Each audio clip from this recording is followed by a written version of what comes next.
So, as some of you were here yesterday, we talked about Roy Lichtenstein and his pop art artwork.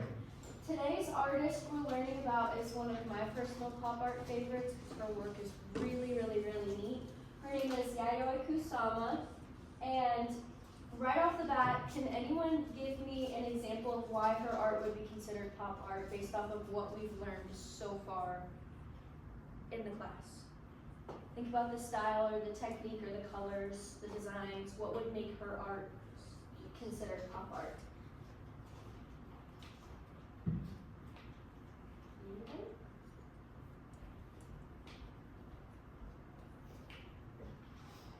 Nobody has anything? What have we been talking about? Okay. Primary colors, yellow, dots, black outlining, boldness, it's kind of out there.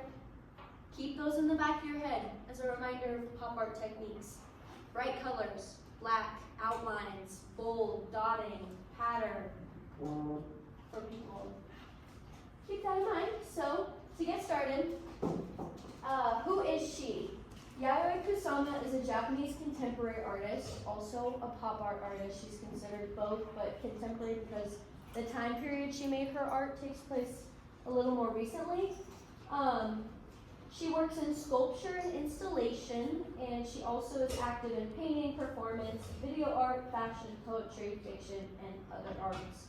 She does everything you can imagine. She's really awesome. She's still creating artwork at 96 years old. So if any of you have a 96-year-old grandma, you know that that's pretty old. So she's still got it. That's her right there.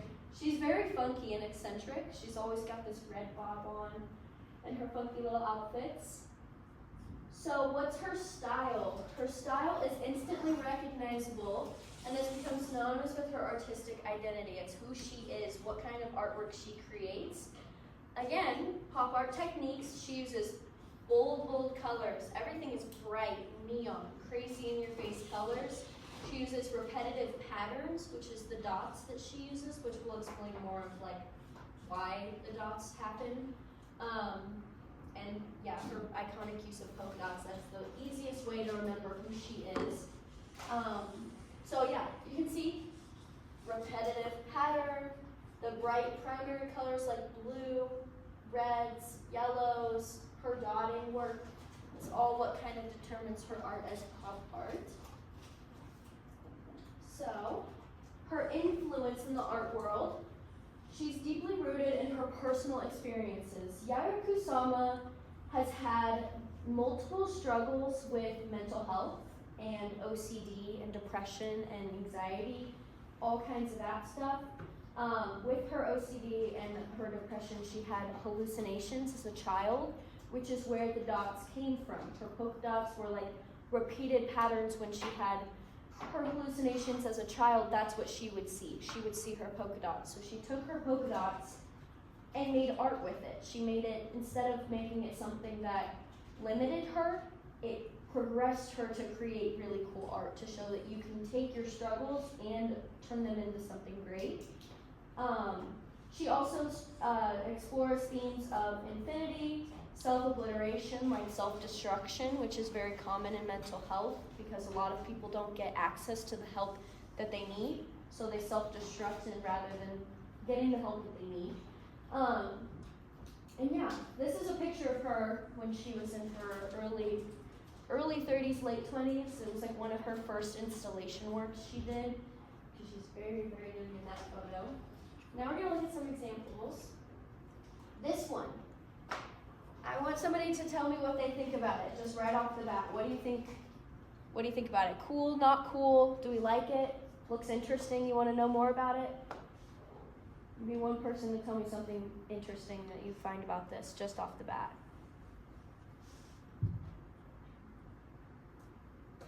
It's gonna be a very long class if we sit in silence. Somebody's gotta say something. One thing. Yes, thank you. Yes, the whole room, everywhere, floor to ceiling, covered in polka dots. Do you think those are painted or stickers? What do you think?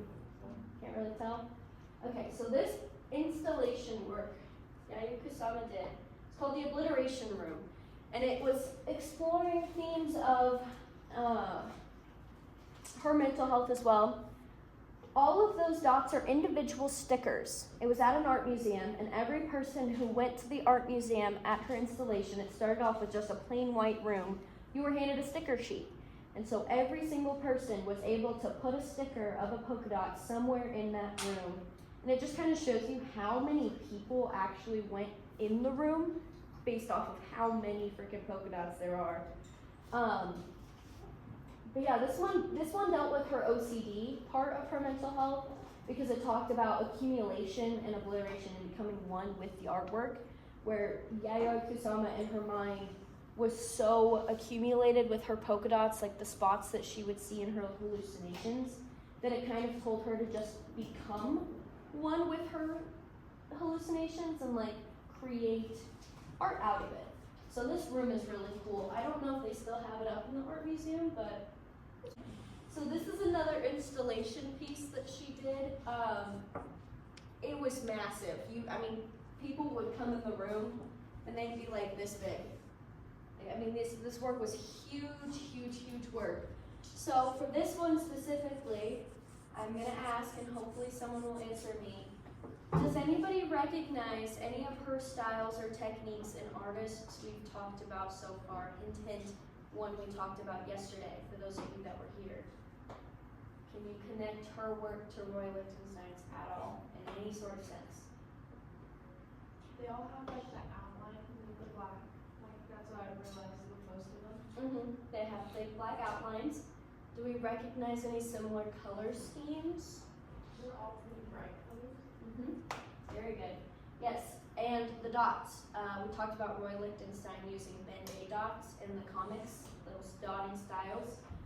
She does the same kind of thing, except hers have just a little bit different meaning.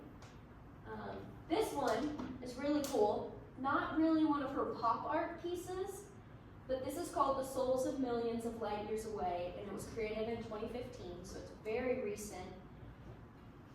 This installation piece was really, really neat because it looks like a bunch of like twinkles. It was a mirrored room where she strung individual lights from one string, like fishing line, clear string, and it had a little light bulb at the bottom of it. And she hung all of these lights all over this mirrored room, and so it all reflected off of each other, and it kind of created this like twinkly sensation. It's really cool to see in person. But yeah, and it's like a spinning chandelier that flickers the lights around the mirrored room, which is really fascinating. But yeah, it was kind of really neat, really different.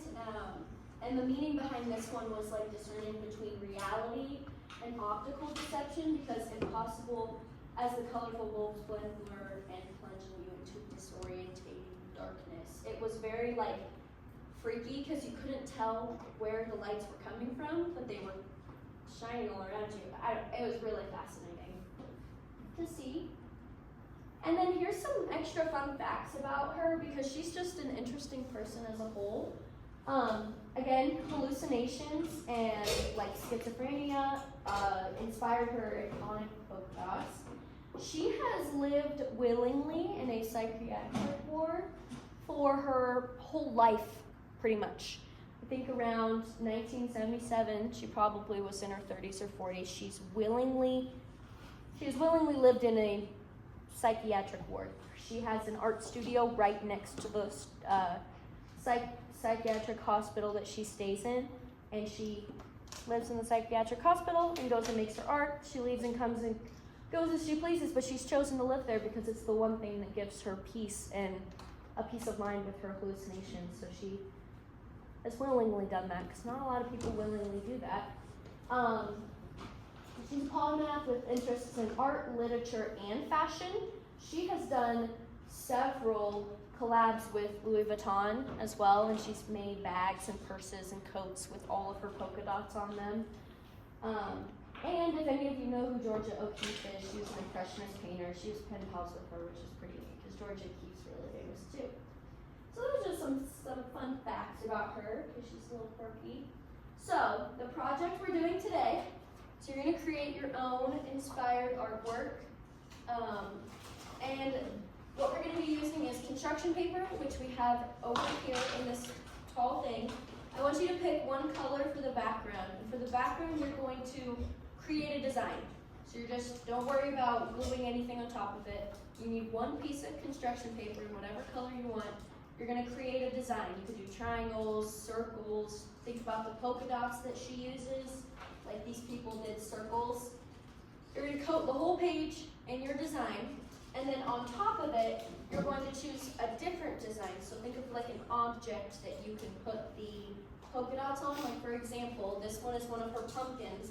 So they drew on orange construction paper the pumpkin, and then did the dots on it, cut the pumpkin out, put it on the background. Does that kind of make sense? You kind of get what we're doing with that? Like for my example, I used green construction paper, drew flower stems, did the dots on them, glued them on the paper, and then on an orange piece of paper, I drew out flower shapes, did the dots, cut it out, glued it on the paper to create like a multi-pattern image. Does anybody have any questions on what we're doing? You have scissors, glue, markers, so use black markers for like the polka dot designs if you want. And I think we have colored pencils over there, so if you wanted to do a black construction paper background with a white outline, could be pretty neat. So materials are over there, construction paper is over here, scissors and glue are over there, and that's kind of what we're working on today. And if you don't finish, it's okay. We're just doing little mini lessons this week. Nobody has any questions? Remember her polka dot style. Try to incorporate that in your work somewhere.